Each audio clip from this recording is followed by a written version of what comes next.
it was very clear for him that what he had to do was let go. He kept saying that's his practice now, is letting go of greed and ambition and various desires, and letting go of anger, ill will towards others.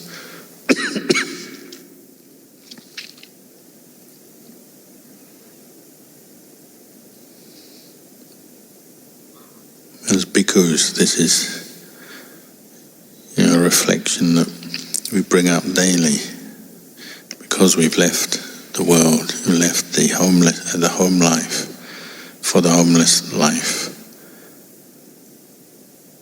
You've at least had that much insight that life is bound up with dukkha. Life is impermanent. And so we're pursuing a lifestyle that's maybe for our long-term benefit now, and where we can devote our energies and our effort to doing good for ourselves and for others through the practice. We've seen that, and we've seen the value of that. That's led us into the monastery. But as time goes on, we have to keep reflecting back on why we ordained and the purpose of the practice. Because even in the robes, it's easy for the mind to get caught into habits, habitual ways of thinking, perceiving the world. These lead on to habitual ways of speaking and acting. So to constantly reflect back on the purpose of our practice. All things are impermanent, conditioned things are impermanent. Life is uncertain, death is certain. So practice with heedfulness. This reflection brings up heedfulness. Brings that quality of paying attention to what we're doing and how we're spending our life. Brings up an interest in our state of mind and what's happening to us and where we're going.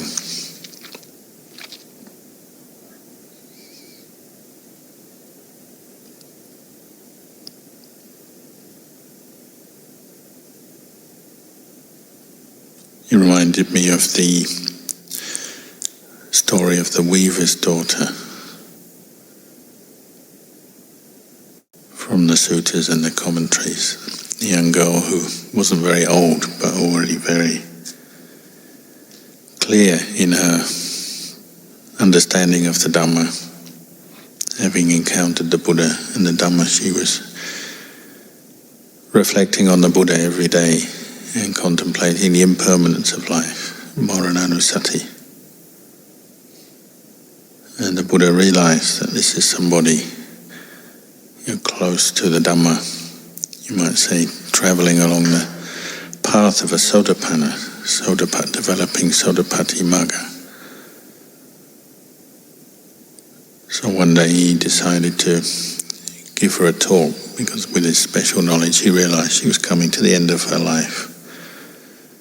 So he went into the centre of the village or the town and sat and waited for her to come on her usual daily business for her father, who was a weaver. And other people would gather around, but as is often the case, other people weren't so ready for the Dhamma, so tending to be more distracted, talking. So the Buddha just let them carry on until the weaver's daughter finally arrived. And then he had her sit up front, which annoyed a few people who were still caught into their sense of status and the worldly sort of perception of who we are. Why is he getting this young girl to sit up the front? Who's she? Then he even asked her some questions, just sort of a way to prompt her insight. Asked her, where have you come from? Where are you going? Do you not know? Do you know? 4 questions. Do you know where you've come from? She answered, no. Do you know where you're going? No. Do you not know? I know. Do you know? I don't know. She got the other people sitting there even more annoyed. They thought she was just playing around with the Buddha, answering in this way. Then the Buddha had her explain what he meant, what she meant. Where have you come from? Do you know where you came from before you were born? You know. Where are you going? Do you know where you'll go after you die? No. Do you not know? I know. Do you not know that you'll die? I do know, because she was already contemplating that. Do you know? I don't know, meaning I don't know when I'll die. And that was her daily reflection. She was reflecting that death is certain, but she didn't know when. So it could come at any time. But not knowing where she came from, not knowing where she'd go, prompted the Buddha's teaching and gave her the explanation of the impermanence of the 5 khandhas, gave her a Dhamma talk. His aim was to establish her in Saudapatipala, because he had the insight that she would die later that day in an accident, or at least her time was coming. Not knowing where she'd come from, where she'll go, that's the status of all of us, unenlightened individuals. We can't be absolutely sure what lies ahead for us. Only the Aryapugala can. They can be sure they won't be reborn, say, in the lower realms. Everyone else can't be sure. You can't really be sure what gati or destination we're headed for when we die. Out of compassion, the Buddha wanted to help at least one person, this young girl, to have a certainty that when she died, and she did die later that day in an accident, there'd be some certainty in her mind that prevent rebirth in a lower realm of suffering. And the reflection on death is very powerful like that. Constantly reflecting on death brings out that urgency in the practice, the samvega, to keep putting effort into meditation, keep putting effort into learning and keeping the Vinaya, keep putting effort into developing Brahmaviharas, helping others. We need to keep arousing that effort and that inspiration, because it's not automatic. Even having come into the robes, our inspiration can fade, our confidence in the practice can fade. It can go up and down like everything else, all other mental formations come together and then disappear again, especially when we face obstacles. We have to learn how to keep coming back to our original motivation for the practice, and the reflection on the impermanence of life, the impermanence of the khandhas, is a very good place to start.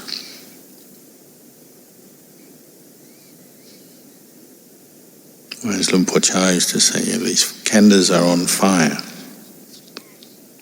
Something that's on fire, you want to find a way to escape from it. And a way to escape is developing the path, the Eightfold Path, or the threefold training for a bhikkhu. Training in sila, the higher training, adi sila sikha, adi citta sikha, training of the mind, adi panya sikha, training of wisdom, insight. This is our way out of the fire of the khandhas, or the suffering of attachment and identification with the khandhas. But we have to keep returning to it, keep returning to this motivation and learning from our experience. So in the end, our firmness of commitment to the practice will only come through experience of the practice, in the practice.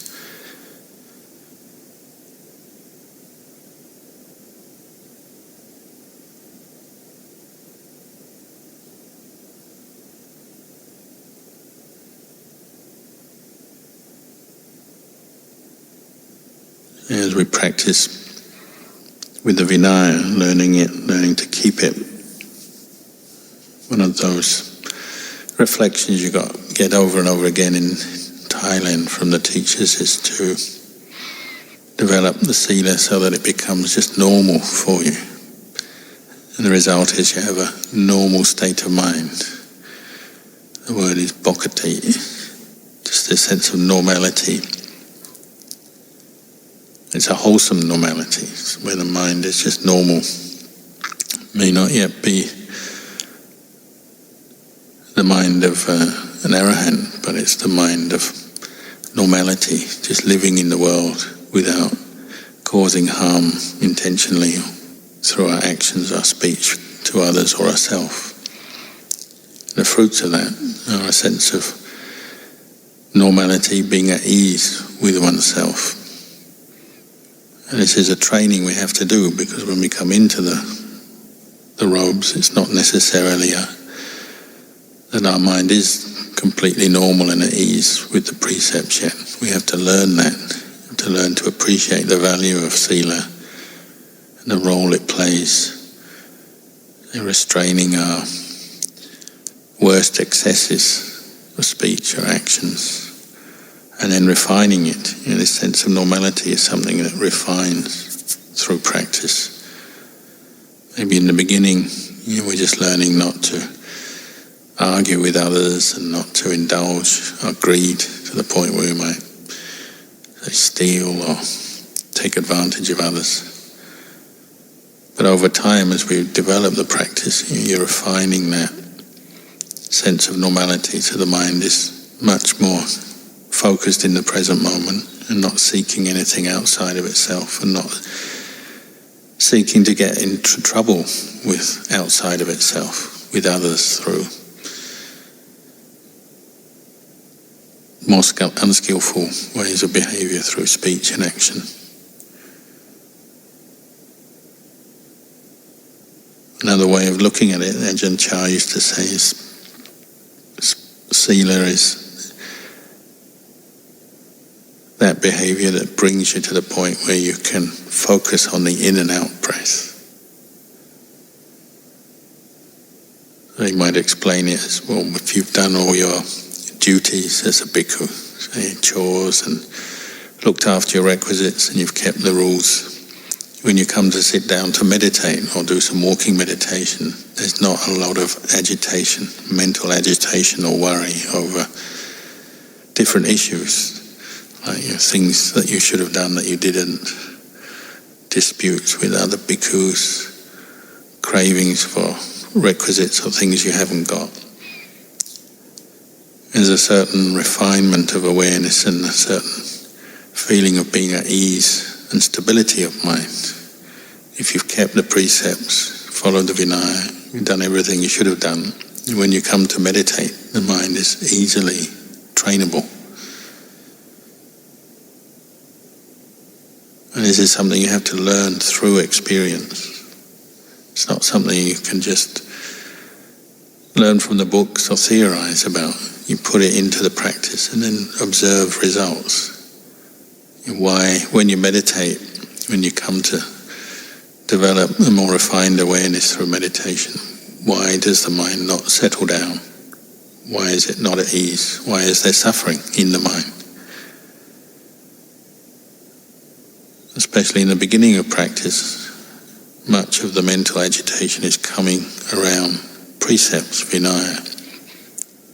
Just learning to accept the training. It's much more refined and detailed than what we were used to in the lay life. So it's natural there'll be some reaction towards it. So we need to have that ability just to reflect on our reactions to the Vinaya, to learn to be more patient, give ourselves time, and keep reminding ourselves why we keep it. And observing the results. If you do keep the Vinaya, then the mind is at ease. When we lose it, then of course there's a sense of regret or discomfort in the mind. And as you meditate, you see that, you notice that very quickly.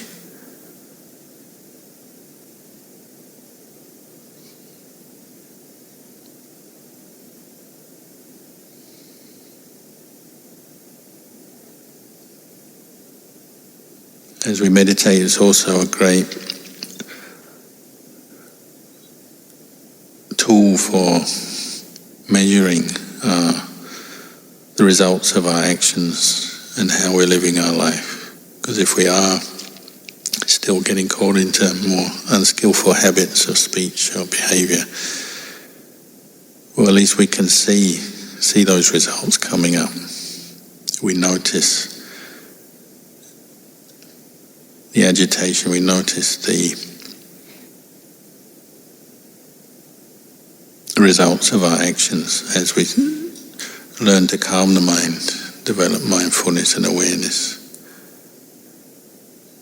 It's something to keep coming back to if you keep reflecting on your state of mind, how your body feels, how your mind is. You notice cause and effect in your daily life, how much you eat, how much you sleep, how much you talk, what you talk about, how you spend your time, the kind of activities you're involved with, where you let your mind dwell through your day.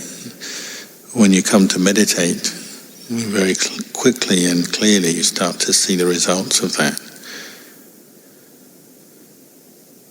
The hindrances are fed by unwise attention to unwholesome objects. As you start to meditate, put attention on your mind, you'll see that.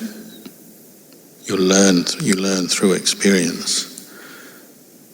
If you, this time of year in the cold, if you've been indulging in sleeping more, it's natural when it's cold that you want to sleep on, say in the morning, the early morning when it's cold. But then if you indulge in sleep, look at the result on your mind. When you come to meditate, maybe you can see there's a point where you've slept enough, but when you indulge more in sleep, it doesn't stimulate clarity of mind. It tends to stimulate more dream states, more fantasy, imagination, more drowsiness. You can actually become more drowsy the more you sleep. When you meditate, you can notice this. And this is an aspect of Sila as well. You might say a refined aspect. Something that's very personal. Can't always compare with other people, how much we sleep, how much we eat.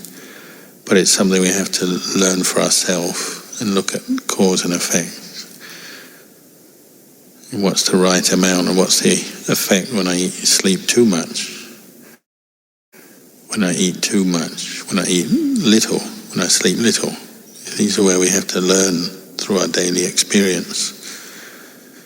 Same with conversation and how much we speak, to who, the subject matter. This is an aspect of Sila that has an effect on your mind that you'll become aware of as you meditate.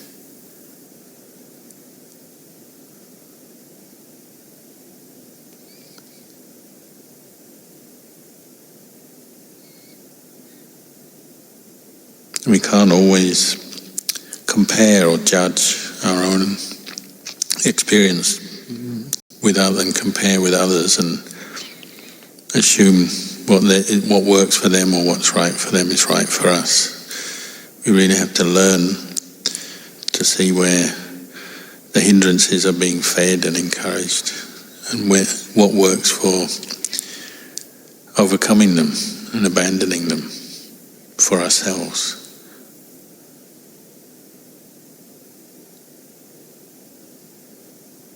You take the monastic form and the daily practice as your starting point. But then within that you've got plenty of scope for some variation, experiment. Sometimes we have to do that. We have to experiment, push ourselves, push our boundaries with just very basic things. How much we meditate, how much we sleep, how much we exercise, how much we talk, how much we read, different activities we do. This is all areas to bring up, pay attention to cause and effect. When we come to meditate, what you've been doing through your day will tend to come up. What you're planning to do tomorrow will come up. And sometimes it's good to set aside things if we find the mind is getting too preoccupied with different activities, different issues, especially as we come into the retreat time. You see where you might make changes in your own personal routine or approach to the practice.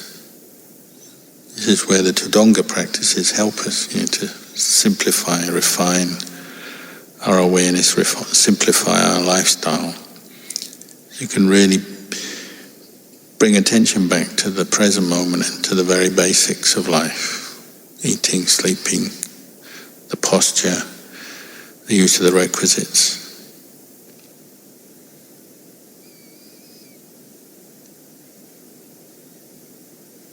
There's always scope for being more aware.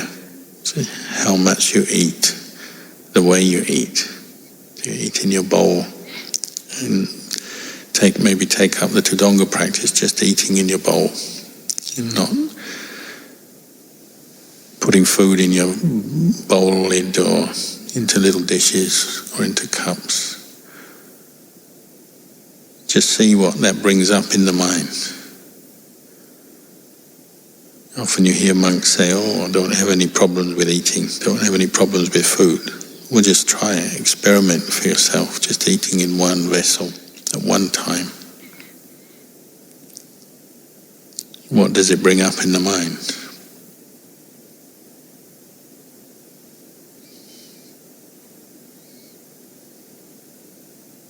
With sleeping the same.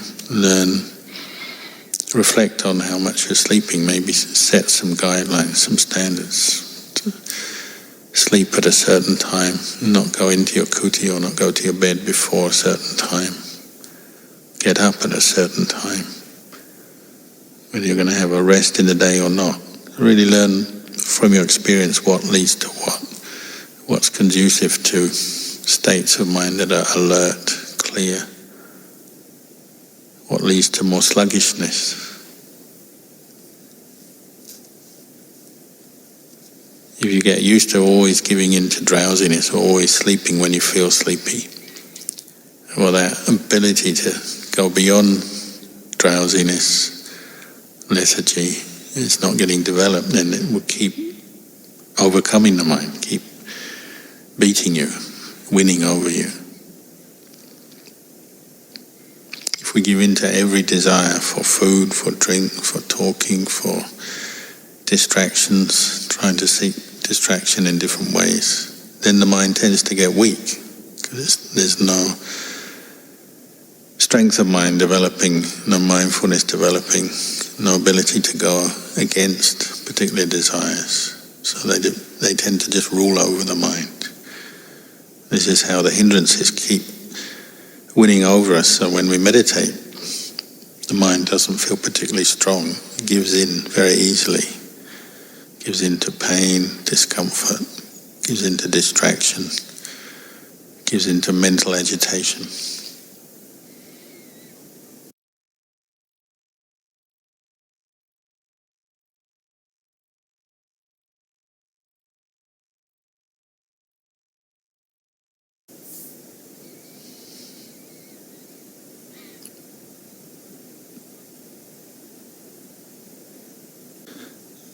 visiting that layman yesterday who'd been sent home from hospital. There's something there that's stronger than the hindrances, better than the hindrances, or even transcending the hindrances. And the result is, when the hindrances are weakened, the mind becomes more content and brighter in itself, more at ease, even more happy.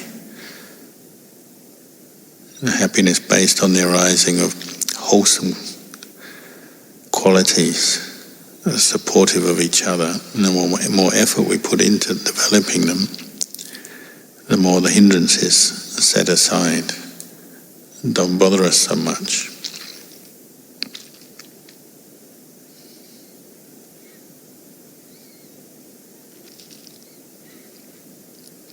When the hindrances do pass away or fade away, even however temporary, that's when we get that one-pointedness of mind.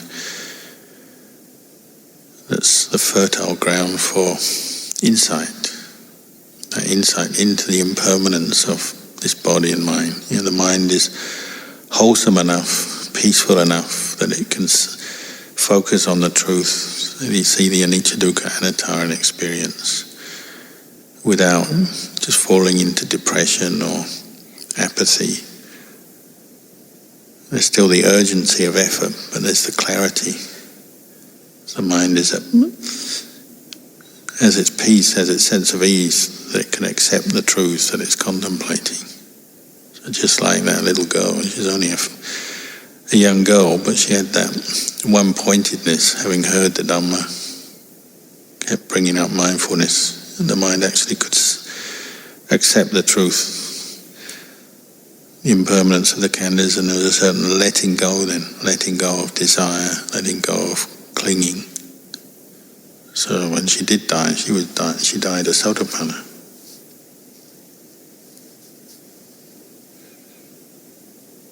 In order to let go of the causes of suffering, we have to have the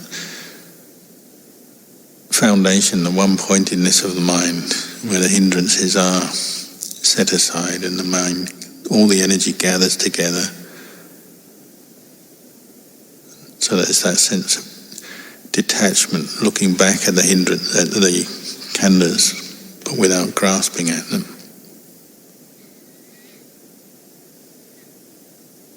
And just being willing to look at painful feelings, discomfort that arises during the course of a meditation. You're not always moving or changing posture or stopping the meditation.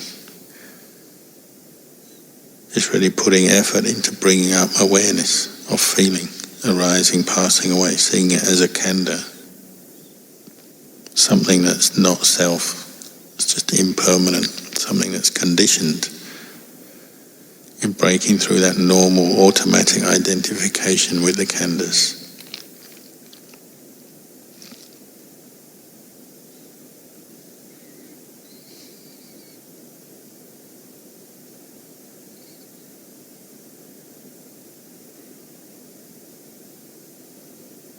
It's only through this training, our teachers and the Buddha said that we'll be free from the cycle of birth and death, and an automatic or natural identification with the khandhas. All the suffering that human beings can have, it's the only way to free ourselves from it is through this practice. Gaining enough insight, enough experience to really know the khandhas as impermanent.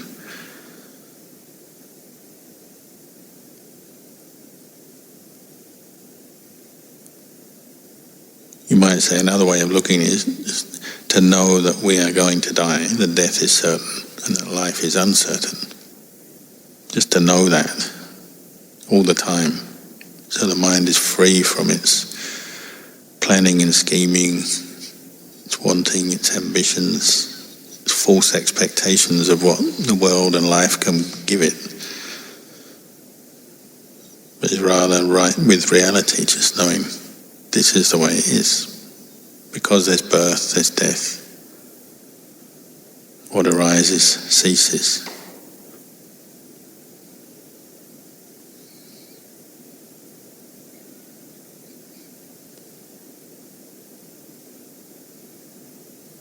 We've all had that insight sometimes, but it's maybe not that clear and not that sustained. So we have to keep developing the causes for that insight to arise again. Keep developing the restraint of the sila, keep developing the mindfulness, the effort, and keep contemplating.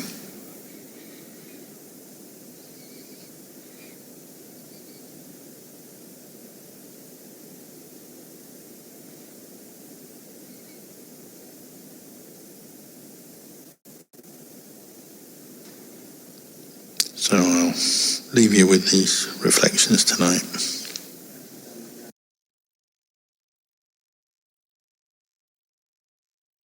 Coming together today, historically we're recollecting the cremation of the Lord Buddha 1 week after his parinibbana. They call it Attami Bucha, the cremation, and then the collecting of the ashes, the relics of the Buddha, and the distribution.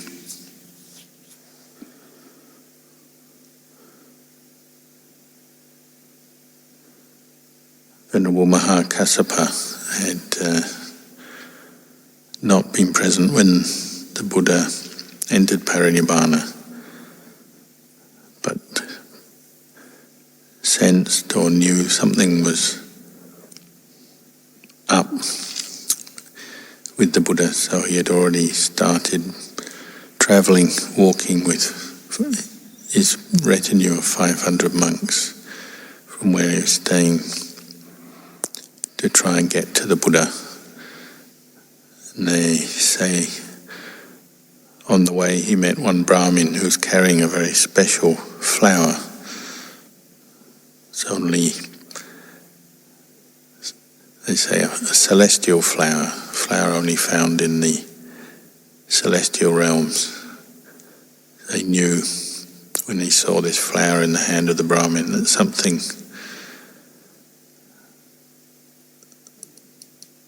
unusual had happened. So he asked about the Buddha. He said the Buddha already had attained parinibbana. But they waited for Mahakassapa to arrive. Then they had the cremation. Following the cremation, they had the first Sangha Council. And as we know, the Buddha had left instructions that the Dhamma, the Vinaya, was to become the teacher of monks, nuns, Buddhists after the Buddha. Even though Mahakassapa was considered the elder, the leader of the Sangha, he wasn't considered as a replacement for the Buddha. The Dhamma Vinaya is what took the place of the Buddha. So it's our good fortune that Venerable Ananda, Venerable Pali remembered and recorded with the help of the other Sangha members what now becomes Tripitaka, Vinaya Pitaka, Sutta Pitaka, Abhidhamma Pitaka.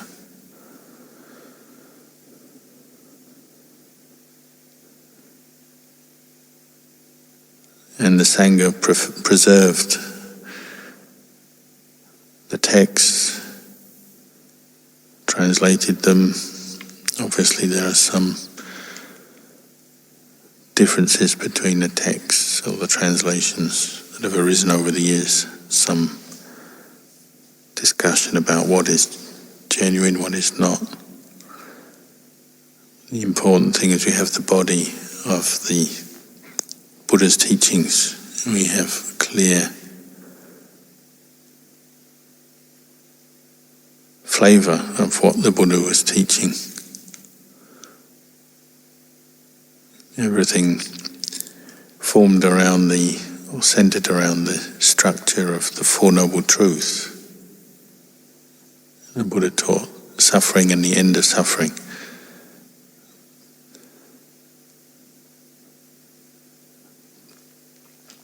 And as we know, it's the similes of the elephant's footprint. So all the teachings, the practices that we undertake, listen to, reflect on, all come back within the elephant footprint of the Four Noble Truths. So whenever we're lost or doubting or uncertain about our practice, well, we can come right back to the Four Noble Truths. Whenever we're lost in speculation about the past, the present, the future, different views, we can come back to the framework of the Four Noble Truths to help us reflect wisely on whatever's arising in the present moment in our experience. It's also a living tradition we're practicing and following. So we have living masters, those who have practiced following the Dhamma since the time of the Buddha down to the present day. And even though each individual master or teacher has have their own particular style, character, which may be reflected in their approach, as long as their approach is based on and around the Four Noble Truths, then it won't stray from what the Buddha taught, and it should be suitable for bringing human beings who practice following their example, following their teachings, to realization of the end of suffering. So we have in the modern era Luang Por Man and then Luang Por Chah and all the other disciples provided us with a living tradition, a successful tradition that's still viable, usable in this day and age. You might call it the forest tradition. And you'll find similarities in forest monasteries all over Thailand, Asia, and now the world. Even though Buddhist practice has evolved in terms of language and moved to different places away from India or from Asia, you'll see and recognize various themes and ways of practice, modes of practice that occur in all these forest monasteries, practice monasteries.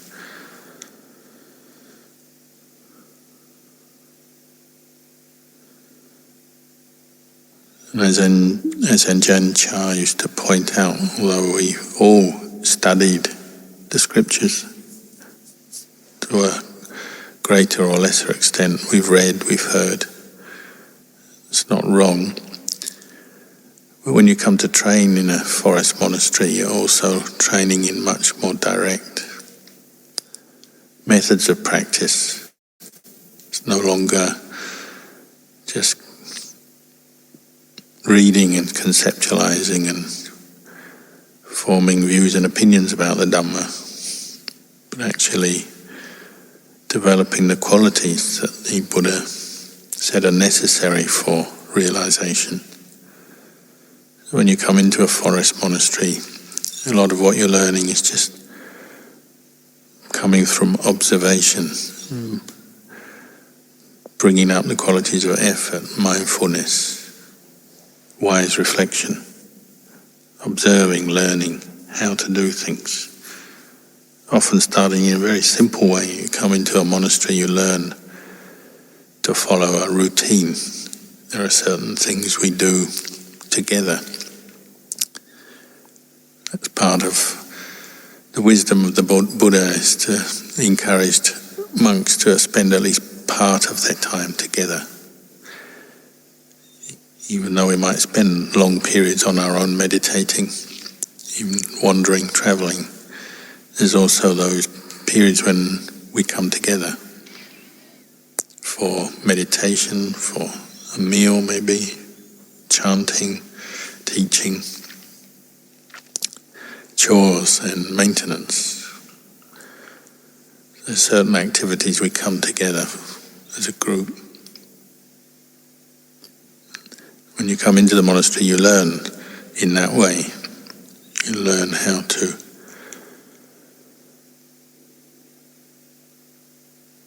practice as a monk in a community. We have certain standards, certain ways of doing things that we all follow along. They may vary slightly in detail from monastery to monastery, but the purpose is clear. You're learning to gain some skill, some ability to live as a monk, to train yourself, discipline yourself, to discipline our minds, and develop the qualities which help us to purify our minds from defilement. You come into a monastery, you learn simple things, just like how to set up the eating hall. We put mats and spittoons down, how to look after your bowl, how to wear your robe, how to look after a kuti, keep it clean and tidy, sweep the tracks around the kuti, how to serve a senior monk, practice of a Charyawatta. And flowing on from these, all kinds of different duties we learn in the monastery. We learn how to chant, Pali, pronunciation, the rhythm. Even though it's not our native language, we learn a basic way of chanting that we can all follow along.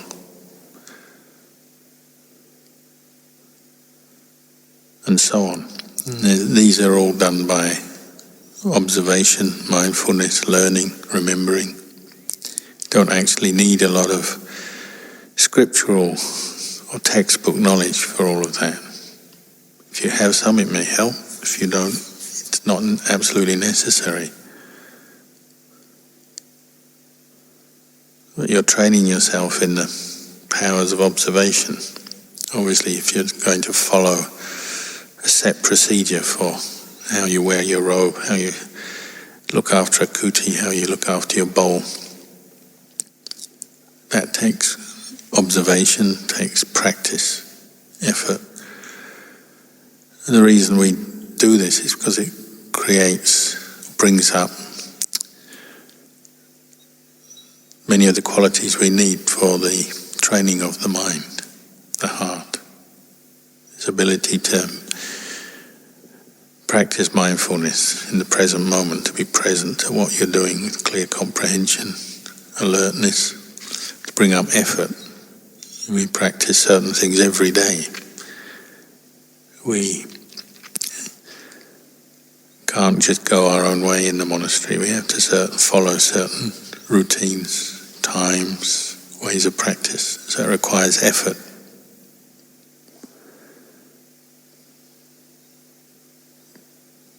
You gain skills which then can be used whether you're in a group or on your own, or whether you travel. The skills you learn as you train go with you. And you'll find one of the beauties of the forest tradition is if you've trained yourself, well, then it's fairly easy to adapt. Say if you go to another monastery, another group of monks, you've learned the skills of how to follow a routine, do things, be mindful enough, put enough effort in that you can follow along wherever you go. Use your understanding of Vinaya and various skillful qualities that you've trained in. You can use them wherever you go. Or if you're on your own, on Tudong, you have a discipline and a way of training that you've developed that goes with you.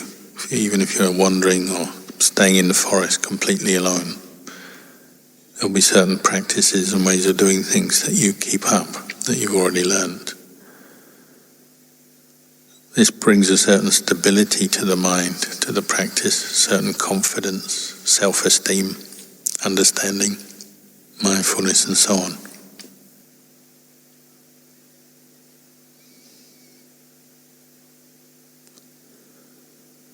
As a forest monk, you're not always spoon-fed the Dhamma. So lay people who come into the monasteries, they usually want to be told everything. They're always asking questions. How do you do this? How do you do that?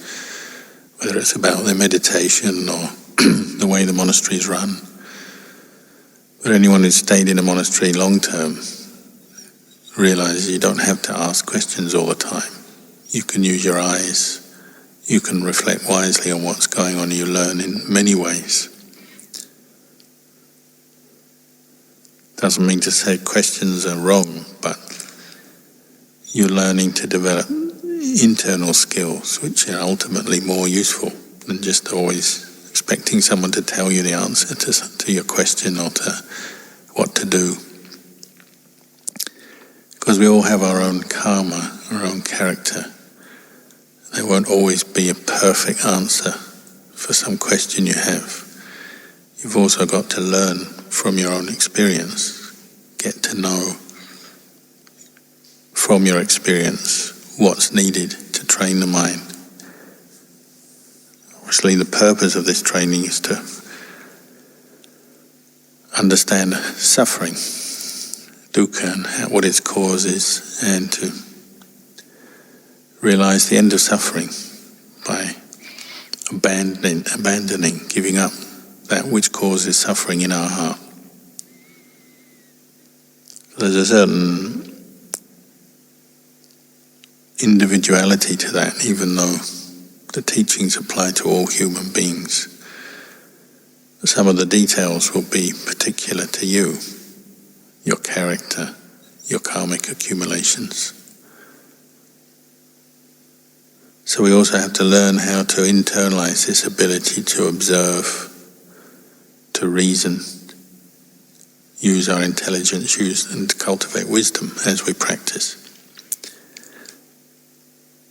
Ajahn Kalyano used to say that sometimes you're learning to just have a conversation with yourself about what you're doing, but not in a distracted or a way that's just endlessly leading to uncertainty about the practice. The conversation is, the point of it is to resolve uncertainty, bring your mind to the present moment, resolve issues, and to bring up skillful means to see how we can deal with different mental defilements and obstacles that arise.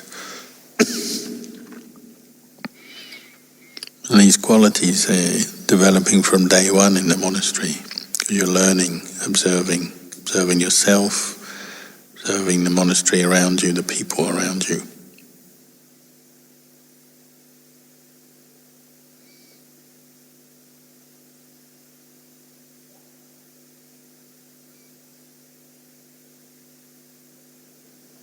To live in a monastery, you need to develop this sense of contentment, obviously, because it's a place that is very simple, sparse. We have very few personal possessions.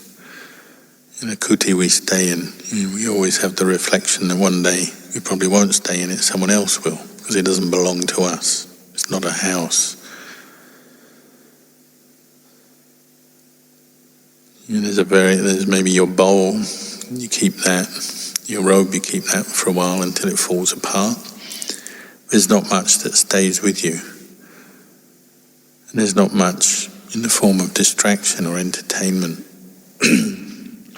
So it takes some wise reflection to appreciate the value of living simply, developing contentment with what requisites are available, appreciating the quietness of the surroundings, the simplicity of forest. But it's conducive to the practice because it's encouraging sense restraint. There's not too many sense objects to stimulate desire. It's peaceful. We don't get too attached to looking at trees. It's different from the lay life where we maybe had a place where we lived, lots of possessions, friends, constantly interacting with other people and so on.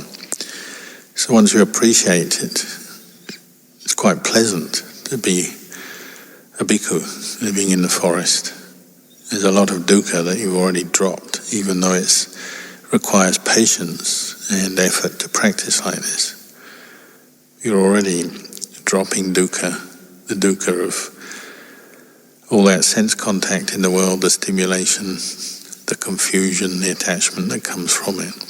A lot of it has dropped away already. But you keep having to reflect back to appreciate this. Why are we here? Why are we here? Appreciate the lifestyle and the supportive nature of the lifestyle.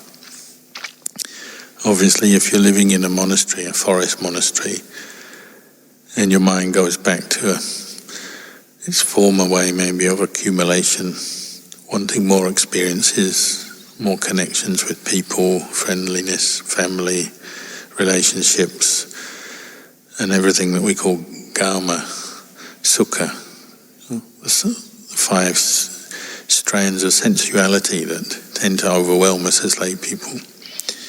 If you're still seeking that as a bhikkhu, then it's a lot of suffering, because there's not much outlet for it. We'll constantly be caught into discontent, dissatisfaction, frustration. But if we reflect, read what the Buddha taught, listen to our teachers, and we can see the value of keeping the Vinaya and living in the forest, because it's simplifying our life,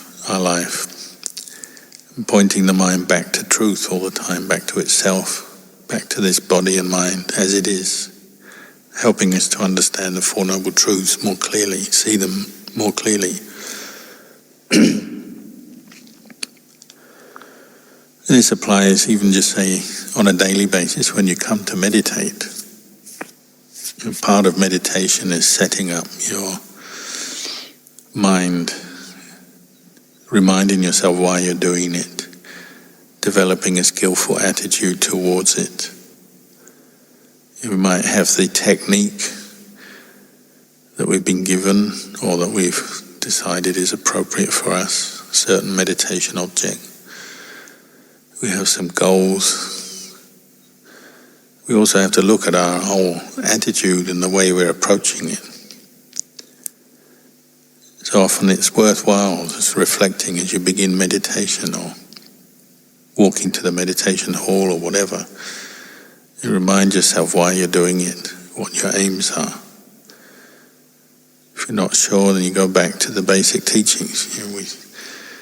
Meditating to bring up mindfulness, set aside our concerns for the world, our seeking of pleasure from the world, aversion and distress with the world. We're setting all those aside, setting up mindfulness in our minds, maybe focused on the breath. We might remind ourselves what are the sensual pleasures that we've formerly been involved with that we're setting aside. Why are we setting them aside? What are their limitations, their drawbacks? What's the harmful nature of sense pleasure? Well, it's obsessive. Greed, desire, lust obsesses the mind. Stops us seeing the truth, stops us being peaceful. That's why we're setting it aside.